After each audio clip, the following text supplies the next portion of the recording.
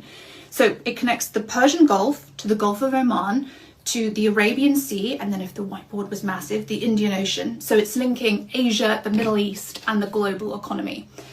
As you might guess, this strait has been contested for millennia by the early Alamites of ancient Iran, the first Persian Empire under Cyrus the Great, Portuguese naval powers, the Ottomans, the Safavids. They all were seeking to control this vital trade artery between East and West. And today, Iran holds tactical control of this northern coast. And just days ago, a senior Iranian commander warned that Tehran was considering closing the strait in response to Israeli strikes. Iran correctly sees Hormuz as ultimate strategic leverage, not to strike Israel directly, but to pressure the global order. So if cornered by Israeli action or Western backing, it can threaten a blockade which would cripple oil markets and punish Israel's allies. So it would force the US, Europe, and the Gulf states to make a choice: pressure Israel to back down, escalate militarily, or absorb the economic pain. So would Iran follow through on this? Well, it's an extreme scenario and its feasibility is debated. Plus, closing this strait would hurt Iran's own exports. It would strain its ties with China, it would risk US escalation, but the threat of this alone was enough to shock markets, understandably as well, because it would send oil prices and inflation soaring, it would disrupt currencies and shipping lanes, and also the flow of food, medicine, and basic goods, which also come through here.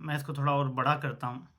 ابنائے حرمز کو ایران بند کر دیتا ہے، United عرب Emirates اور Oman کے درمیان جو بنتی ہے اور ایران کے، تو ادھر سے سعودی عرب کے لیے اور باقی عرب ممالک کے لیے جو دوسرا ممکنہ راستہ ہو سکتا ہے وہ بنتا ہے یہ یمن کے ساتھ سے جو گزر رہا ہے. یہ آپ کو جبوتی اور یمن کے درمیان نظر آ رہا ہے. یہ بھی بڑی باریک سی جگہ ہے. یہاں پہ بھی حوثیز بڑا مسئلہ پیدا کر سکتے ہیں. تو ایسی صورت میں دنیا بھر کی جو ٹریڈ ہے وہ تباہ و برباد ہو جائے گی، اور یہ ایران کے پاس بہت بڑا ٹرمپ کارڈ ہے. دیکھتے ہیں کہ بغیر ایئر فورس کے یا مؤثر ایئر فورس کے ایران یہ بند کر پائے گا یا نہیں، کیونکہ یہ ایران کا ایک بہت بڑا امتحان ہوگا، اور یہیں سے وہ اپنے لیے بہت بڑی رعایت لے سکتا ہے. اور شاید اگر اس کو مذاکرات کی ٹیبل پہ آنے اور کچھ ماہ کا وقت مل گیا تو شاید وہ ایٹم بم بنانے میں کامیاب ہو جائے، اور یہ اب اس کے بعد سروائیول کا واحد راستہ ہے. ورنہ عالمی طاقتیں یہ فیصلے کر بیٹھی ہیں کہ ایران کو نہیں چھوڑنا، تو ایران کے پاس کوئی آپشن نہیں ہے سوائے اس کے کہ وہ ایٹمی ہتھیار بنائے. دیکھتے ہیں کہ حالات کس طرف جاتے ہیں.